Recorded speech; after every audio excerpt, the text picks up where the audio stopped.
Ikinwento na habang abala sa kanilang gabi-gabing pagpapatrolya sina Knuckle Duster, Koichi, at Pop Step na mataan nila sa isang kalsada ang tatlong manyak na kaina hinala ang kilos. Ayon sa ulat, ang mga manyak na ito ay tila sinadyang manggulo at mang-abala ng mga chika bebeng dumaraan, partikular sa pamamagitan ng pag-angat ng mga palda ng walang kamalay-malay ng mga biktima. Ipinahayag na labis itong ikinagalit ni Knuckle Duster, kaya't hindi na siya nagdalawang isip na sumugod at biglang sinuntok ang isa sa mga manyak. Isa raw sa mga suntok ang tumama ng napakalakas sa mukha ng manyak dahilan upang ito ay mawala ng malay at agad na bumagsak sa lupa. Ipinahayag na sa bilis ng pangyayari, nagulantang ang mga tao sa paligid, subalit sa halip na magdulot ng takot, nagpasalamat pa ang ilan sa mga nakasaksi, lalo na ang mga e-abab, dahil sa mabilis na aksyon ng vigilante.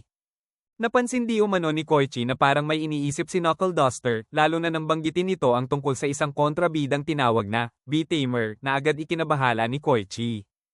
Matapos ang insidente sa lansangan, ikinwento na lumipat ang grupo sa isang mas tahimik na lugar upang ipagpatuloy ang kanilang regular na pagsasanay.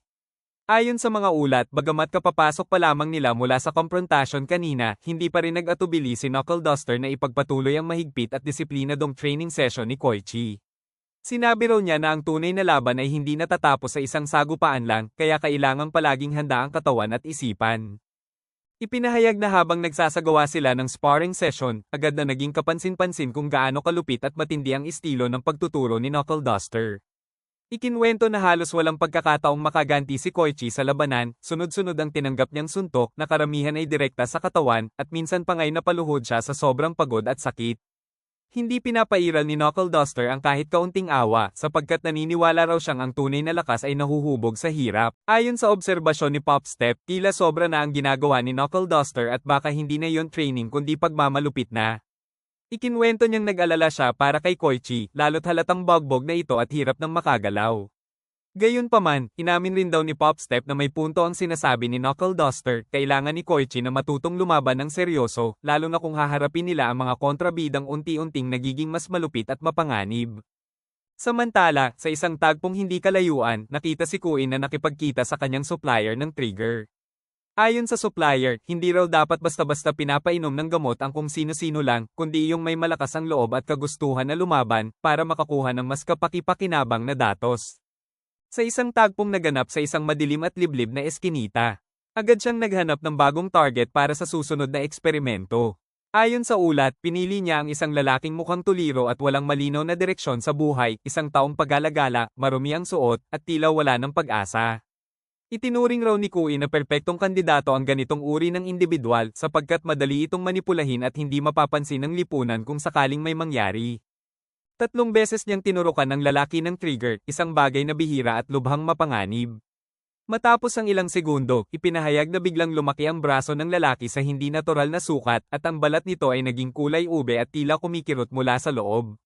Sa loob lamang ng ilang sandali, nagbago ang anyo ng lalaki mula sa isang ordinaryong tao, naging isa siyang halimaw na punong-puno ng galit at enerhiya.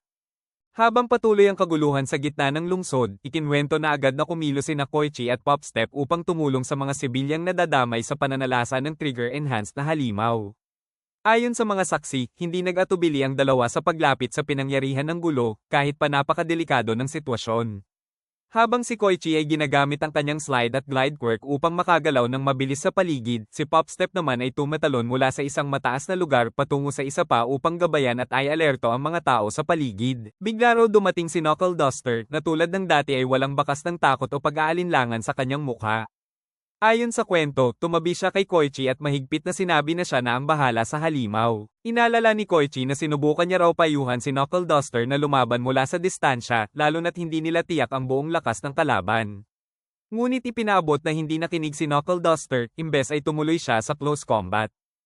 Ikinwento rin na sa halip na sumugod ng basta-basta, mapapansing pinag-aralan muna ni Knuckle Duster ang galaw ng halimaw, kung saan ito mahina at kung kailan ito nagbubukas ng depensa.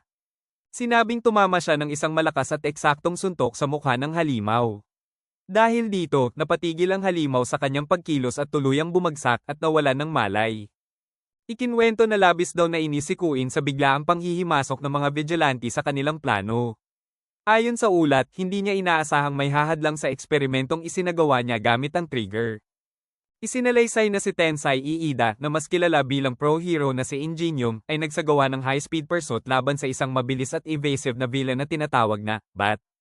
Ayon sa ulat, ginamit daw ni Ingenium ang kanyang bilis upang habulin ang target sa makipot na mga kalsada sa lungsod.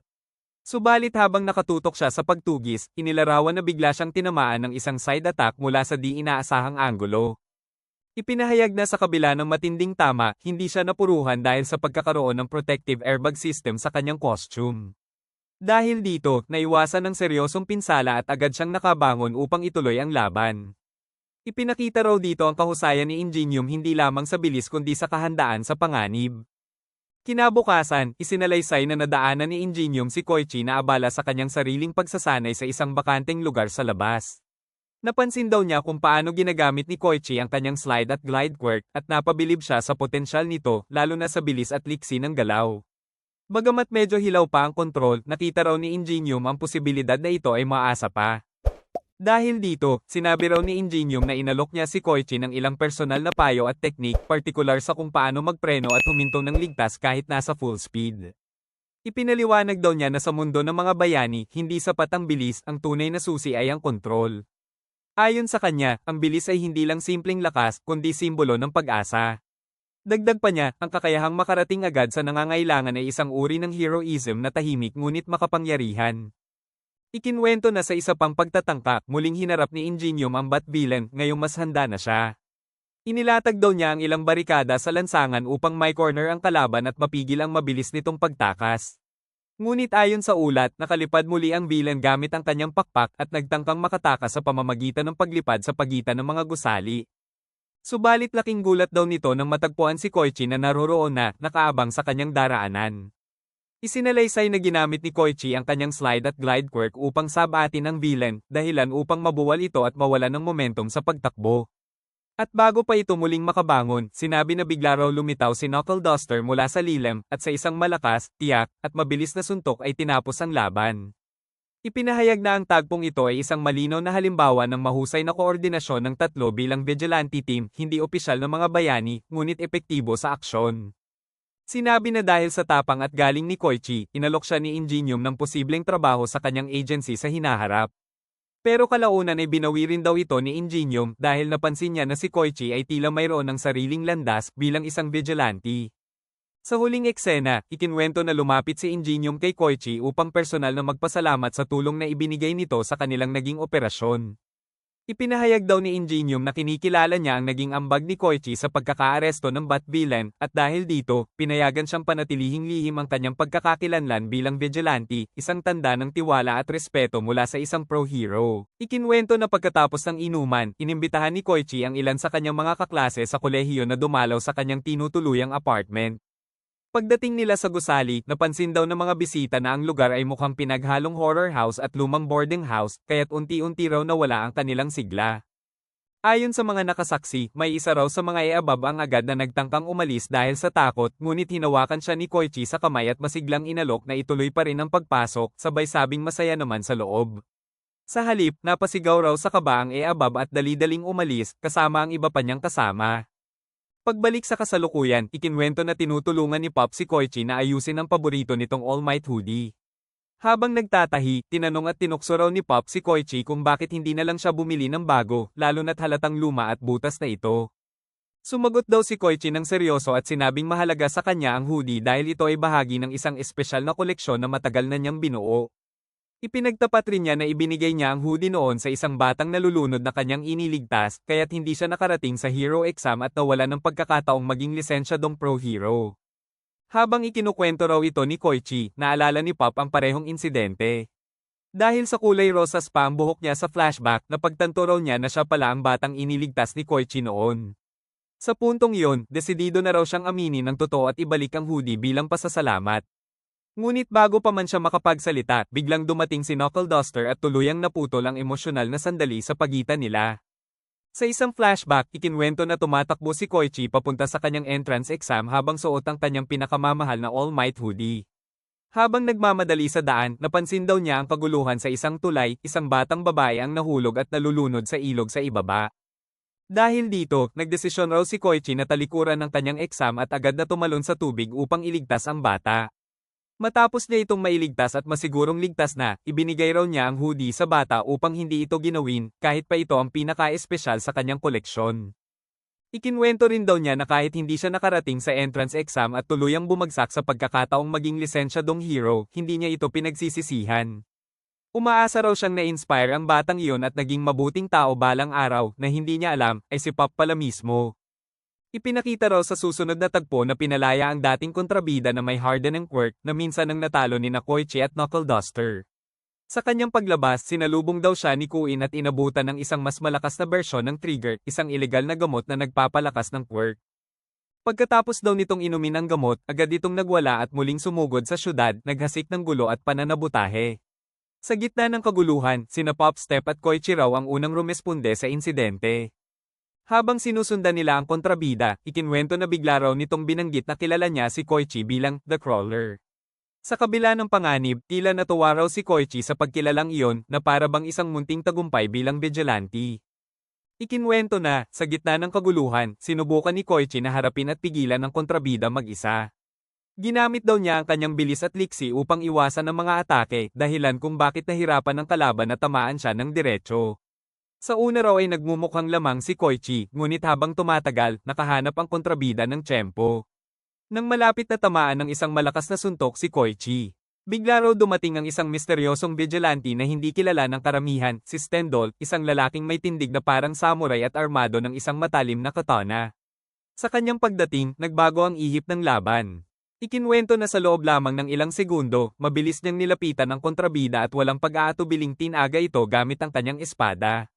Sa isang matinding hataw, napatalsik sa lakas ang kontrabida na ikinagulat ng lahat sa paligid. Matapos ang brutal na pag-atake, sinabi raw ni Stendol na layunin niyang linisin ang mundo mula sa mga maruruming vigilante at kontrabida gamit ang sarili niyang uri ng hustisya. Para sa kanya, ang pagiging bayani ay may kalakip na disiplina at sinumang lalabag ay dapat patawan ng parusa, lisensyado man o hindi. Ayon sa kwento, humanga raw si Koichi sa tapang at galing ni Stendol. Ngunit binalaan siya ni Knuckle Duster na hindi dapat basta-basta magtiwala sa ibang vigilante dahil hindi lahat ay may malinis na layunin gaya nila. May mga gumagawa raw ng hustisya na hindi naaayon sa tunay na kabutihan. Matapos ang insidente, iniulat na nakatanggap si Pop ng mensahe mula kina Ichimoku at Jubi. Ayon sa kanila, may isa raw kilalang alumnus na maaaring makatulong sa kanilang grupo.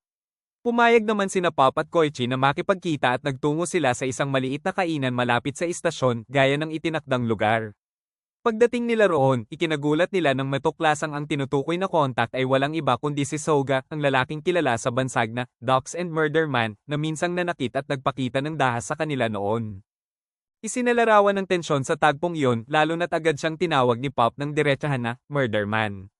Sa bandang huli, iniulat na tumayo na lang si Soga at umalis matapos sabihing wala naman daw sa kanilang mukha ang may tunay na intensyon na makipagtulungan.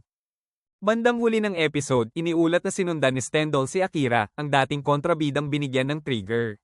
Sa ulat, makikita raw na walang awa niyang pinutol ang braso nito gamit ang matalim na espada, isang marahas na babala para sa iba pang mga makasalanan ayon sa kanyang pananaw ng hustisya.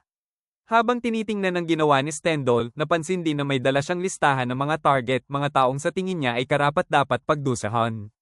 Nakasaad raw sa talaan ang ilang pangalan, at isa na rito si Suga, ang dating siga na nakaalitan ni Koichi at Pop Step sa simula ng serye. Samantala, mula sa isang madilim na lugar, tahimik na pinanood ni Queen Bee, ang buong insidente. Ipinakita raw na tila natuwa siya sa paglitaw ni Stendol at sa gulong nilikha nito. Ang kanyang ekspresyon ay nagpapahiwatig na bahagi ito ng mas malawak at mas malalim niyang plano, isa na namang hakbang sa kanyang eksperimento sa trigger at pagkontrol sa mga may quirk.